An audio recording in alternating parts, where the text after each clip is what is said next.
Muqaddas Ramazon oyi ma'naviy poklanish, o'tgan umrni qayta anglash va samimiy tavba qilishning o'ziga xos davrdir. Bu oyda ezgulikka intilish, mehr-shafqat va o'zaro qo'llab-quvvatlash kuchayadi. Jamiyat muhiti esa ezgulik va bunyodkorlik ruhi bilan to'ladi. Konstitutsiyamizga muvofiq O'zbekiston insonparvar va inson manfaatlariga yo'naltirilgan siyosatni amalga oshirayotgan ijtimoiy davlatdir. Inson qadri uchun, uning baxti uchun tamoyili taraqqiyot strategiyasining mustahkam asosiga aylangan. Mamlakatda vijdon erkinligi va fuqarolik huquqlari ishonchli ta'minlanib, totuvlik, bag'rikenglik, mehr-shafqat, ilmga intilish va o'zaro hurmat kabi ma'naviy qadriyatlar mustahkamlanmoqda. Islomning insonparvar mohiyatini o'rganish, ajdodlarimizning boy ma'naviy merosini asrash va targ'ib qilishga alohida e'tibor qaratilyapti. Shu maqsadda zamonaviy ilmiy ma'rifiy markazlar barpo etilgan, jumladan Toshkentdagi Islom sivilizatsiyasi markazi va Samarqanddagi Imom Buxoriy majmuasi yoshlarni ma'rifatli qilish, ularda tinchlik, bunyodkorlik va axloqiy mas'uliyatga asoslangan islom qadriyatlarini chuqur anglashga xizmat qilmoqda. Davlat siyosatining ijtimoiy yo'naltirilgani, aholini qo'llab-quvvatlash dasturlarining kengayishi, manzilli yordam mexanizmlarining takomillashuvi va fuqarolar bilan zamonaviy muloqot shakllarining joriy etilishida namoyon bo'lmoqda. Davlat insonlarning ehtiyojlariga o'z vaqtida javob berishga intilib,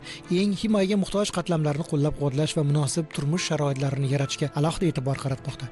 Ramazon kunlarida ijtimoiy adolat va insonparvarlik masalalari yanada dolzarb ahamiyat kasb etadi. Oziq-ovqat narxlarining barqarorligini ta'minlash, birinchi ehtiyoj mahsulotlarining hamma uchun ochiqligini kafolatlash, xayriya va o'zaro yordam tashabbuslarini qo'llab-quvvatlash bu bugungi kunning muhim vazifalaridandir. Joriy yilda Ramazon oyi yaqin kunlarda boshlanishi munosabati bilan unga puxta tayyorgarlik ko'rish masalalariga alohida e'tibor qaratilmoqda. Prezidentimiz Shavkat Mirziyoyev Ramazon oyida ehtiyojmand aholining ijtimoiy himoyasini yanada kuchaytirish masalalariga bag'ishlangan yig'ilish o'tkazdi. Mamlakatimizda so'nggi yillarda inson qadrini ulug'lash, aholini ijtimoiy himoya qilish va adolatli jamiyat barpo etishga qaratilgan keng ko'lamli islohotlar izchil amalga oshirilmoqda. Konstitutsiyada mustahkamlab qo'yilganidek, O'zbekiston ijtimoiy davlat sifatida fuqarolar farovonligini ta'minlash, ehtiyojmand qatlamlarni qo'llab-quvvatlash va jamiyatda mehr-oqibat muhitini kuchaytirishni ustuvor vazifa deb biladi. Mazkur tamoyillar ayniqsa Ramazon oyida yanada yorqin namoyon bo'lib, saxovat va hamjihatlik qadriyatlari amaliy ishlar bilan mustahkamlanmoqda. Davlatimiz rahbari muborak oy kunlarida nuroniylar, yolg'iz va ehtiyojmand fuqarolar holidan xabar olish, og'ir ahvolga tushib qolgan oilalarga amaliy ko'mak berish ezgu qadriyat ekanini ta'kidladi. Yig'ilishda shu maqsadda ishlab chiqilgan Ramazon mehr-muruvvat, ahillik va shukronalik oyi shioridagi kompleks chora-tadbirlar to'g'risida axborot berildi. Ularni amalga oshirish uchun Vaqf xayriya jamoat fondiga 750 milliard so'm hamda ijtimoiy himoya milliy agentligi orqali 300 milliard so'm ajratilishi belgilandi. Jami 1 trillion 50 milliard so'm yo'naltirish ko'zda tutilmoqda. Mazkur yordamlar aholini qo'llab-quvvatlashga ajratilishi qayd etildi. Ajratiladigan mablag'lar hisobidan ehtiyojmand oilalarga bir martalik moddiy yordam ko'rsatish, nogironligi bor shaxslarning davolanish va jarrohlik amaliyotlari xarajatlarini qoplab berish ko'zda tutilgan. Bismillahirrohmanirrohim. Assalomu alaykum hurmatli prezidentim. Avvalo butun tizimimizdagi ahli ilmlar, ulamolar, imomlar nomidan sizga chuqur minnatdorchiligimni bildiraman. Haqiqatda ham Ramazon oldi juda ham katta bir muruvvat qilinyapti. Bu tarixda bo'lmagan. Davlat rahbarini bunchalik darajada e'tibor qilib muruvvat qilishligi bo'lmagan. Buning uchun albatta sizga men cheksiz minnatdorchilik bildiraman. Hamma narsada siz o'zi namuna qilib berasiz. Mana kitob o'qish bo'yicha ham namuna qilib berdingiz. Har bir ishni boshlashdan oldin duo olish, ziyorat qilish kabi amallar buni bugun sizni bu qilayotgan muruvvatingiz boshqa odamlarda ham uyg'otadi. Nogironlar, kasallar, bemorlar, muhtojlar bularning duolari mustajab. Chunki Ramazon oyida jannat eshiklari ochib qo'yilar ekan. Imom Buxoriyda keladi bu hadis. Bugun mana shuncha xonadon 710 mingta deyapti. Bu degani 3 milliondan ziyod odamning duosida inshaalloh bu qilingan muruvvatni javobini Alloh beradi. Inshaalloh umid qilamiz bundan ham barakali bo'lsin. Va bu an'ana endi davom etadi. Niyatimizga qarab Alloh buni har yili qodir qilib qo'yadi inshaalloh. Ziyodasi bilan qaytaradi.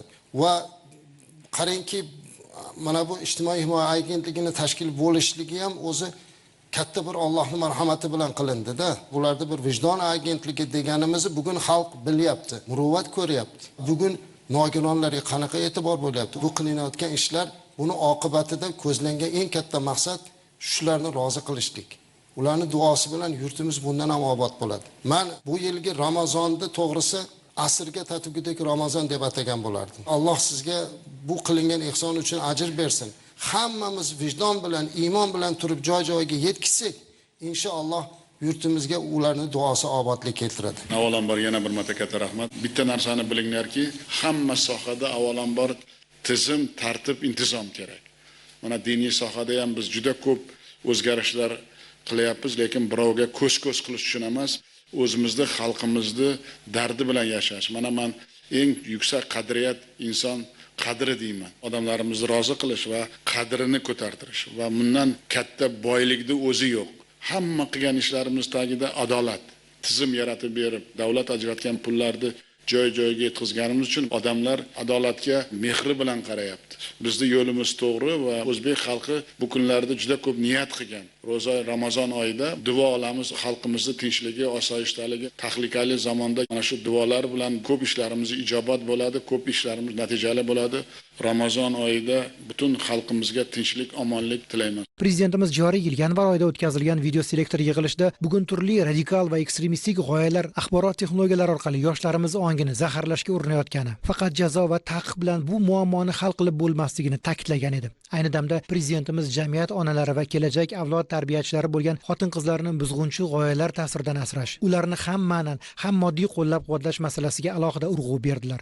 Bunday yot g'oyalar ta'siriga tushib qolgan shaxslarni ijtimoiylashtirish, moddiy qo'llab-quvvatlash, ularning oilalari bilan individual tarzda ishlab, tibbiy va psixologik yordam ko'rsatish hamda kasb-hunarga o'rgatish orqali bandligini ta'minlash zarurligi ko'rsatib o'tildi. Prezidentimiz har bir mahallada ehtiyojmand oilalarning aniq va shaffof ro'yxatini shakllantirish, yordamlarni fuqarolarning dini, millati va ijtimoiy kelib chiqishidan qat'iy nazar teng va adolatli tarzda yetkazish shartligini alohida ta'kidladi.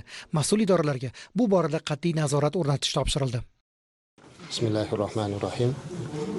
Alloh taologa shukronalarimiz bo'lsinki, mana bu yil Ramazon oyi juda ham katta shukuh bilan, xursandchilik bilan boshlanyapti. Muhtaram prezidentimiz huzurlarida hozir Ramazon oyini munosib o'tkazish to'g'risida, xususan Ramazon oyini mehr muruvvat oyi deb o'tkazishlikka kelishib olindi va juda ham katta xursandchilikdan bittasi shu bo'lyaptiki, Ramazon oyi juda katta tuhfa oyi, juda katta hadiya oyi bo'lyapti davlatimiz rahbari tomonidan. Ma'naviy hadiya xalqimizga, musulmon ummatiga bo'lyapti Ramazon oyida.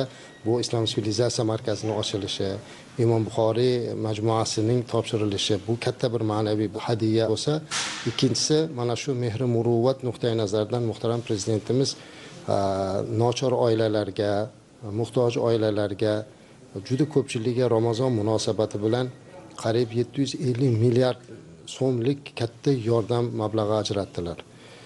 Bu tarixda bo'lmagan. Bu tarixda bo'lmagan. Birinchi marta bu yerda aytaylik kimlarga bu? O'sha kam ta'minlangan oilalar, hatto bir necha minglab jarrohlik amaliyotini kutib turgan, muhtoj bo'lib turgan oilalar, farzandlariga muruvvatlar qilinyapti.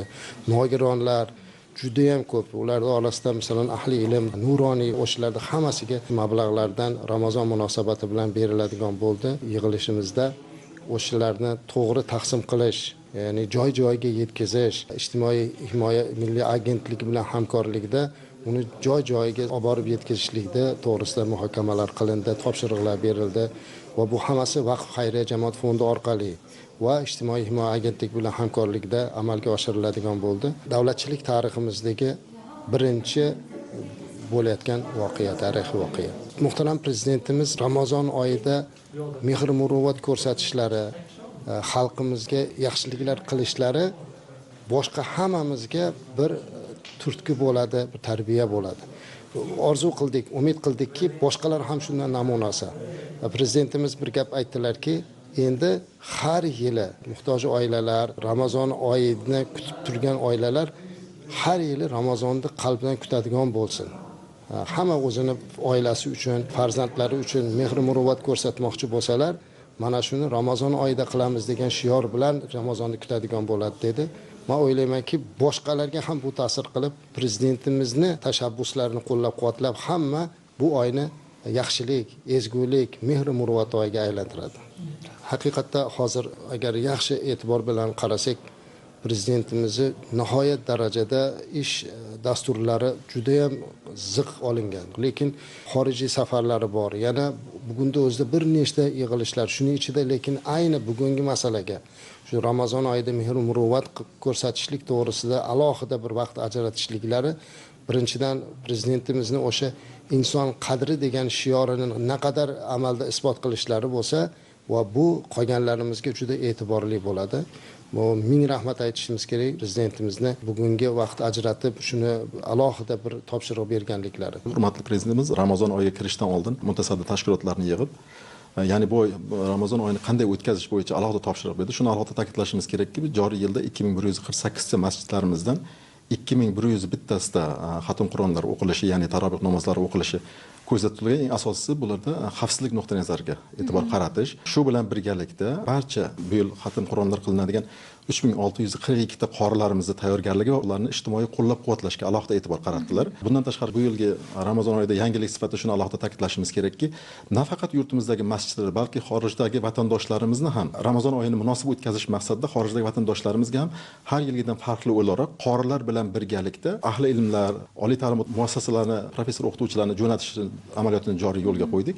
Ya'ni bu yil Amerika Qo'shma Shtatlari, Koreya Respublikasi, Rossiya Federatsiyasiga 38 nafar ta'lim muassasalari xodimlarini ham yuboryapmiz. Ularning asosiy maqsadi dastlab bular borib O'zbekistonda amalga oshirayotgan umuman diniy sohadagi islohotlarni vatandoshlarimizga yetkazish, qolgan 30 kun davomida qorilarimiz xatm Qur'onlarni tushirib berishdan iborat bo'ladi. Bundan tashqari hurmatli prezident shuni alohida ta'kidlab o'tdilarki, ya'ni hududlarimizda o'sha ijtimoiy himoyaga muhtoj bo'lgan shaxslarni ham alohida e'tiborga olish, bu muruvvat oyi bo'lganligi sababli ularni rozi qilish, ya'ni pastga tushib har bir imom xatiblarimiz, umuman diniy soha xodimlari va mutasaddi vazirlik idoralari o'sha iftorliklarni kam ta'minlangan xonadonda o'tkazish bo'yicha ham alohida topshiriqlar berdilar. Shuningdek, hurmatli prezidentimiz yig'ilishda bu oldin kuzatilmagan bitta jarayonga alohida to'xtalib o'tdilar. Ya'ni joriy yil davomida umuman hurmatli prezident tashabbuslari bilan 755 milliardga yaqin mablag' ajratilyapti. Bu mablag'larimiz asosan o'sha kam ta'minlanganlarga, diniy soha xodimlarini qo'llab-quvvatlashga, ya'ni oldinlardan farqli o'laroq imom xatiblarimiz, noiblarimiz, mutavallilarimiz, hatto farroshlarimizga shu bilan birgalikda mahalla domlalari, otinoylarni qo'llab-quvvatlash va ijtimoiy himoyaga muhtoj bo'lgan, ya'ni sog'liq bilan bog'liq masalalari bo'lgan fuqarolarimizga, ta'lim krediti bilan bog'liq masalalarimizda bo'lgan fuqarolarimizni ham qo'llab-quvvatlash bo'yicha alohida mablag' ajratdilar. Bugungi hurmatli prezidentimiz olib o'tgan taqdimot doirasida aholini ijtimoiy himoya qilish, ularni har tomonlama ijtimoiy xatarlari, moliyaviy xatarlarga qarshi choralar ko'rish bo'yicha, ularni qo'llab-quvvatlash bo'yicha topshiriqlar berdilar. Bunga muvofiq alohida yondashuv asosida davlat ta'minotidagi boquvchisini yo'qotgan, birinchi guruh nogironligi bo'lgan, yolg'iz, yetim, ota-ona qaramog'idan mahrum bo'lgan fuqarolarimizni alohida qo'llab-quvvatlash bo'yicha demak alohida topshiriq berdilar. Bularni umumiy raqami 237 ming odamlar alohida. Bundan tashqari kambag'allik reyestrida bo'lgan 400 mingdan ortiq aholini ham alohida moddiy qo'llab-quvvatlash bo'yicha demak topshiriqlar berdilar. Bundan tashqari Sog'liqni saqlash vazirligi va boshqa mutasaddi tashkilotlar bilan Ramazon oyi davomida og'ir kasalligi bo'lgan va o'zini navbatini kutayotgan insonlarni alohida tizim orqali jarrohlik va davolanish amaliyotlari bilan bog'liq xarajatlarni qoplab berish bo'yicha topshiriq berdilar. 7 lik bilan birga har bir mahalladan 2 tadan mahallaning kattaligiga qarab 6 ta 5 tagacha bo'lgan insonlarni qo'shimcha bundan tashqari qamrab olib, reyestrlarga kiritib, ularga ham qo'llab-quvvatlash bo'yicha topshiriqlarni berdilar.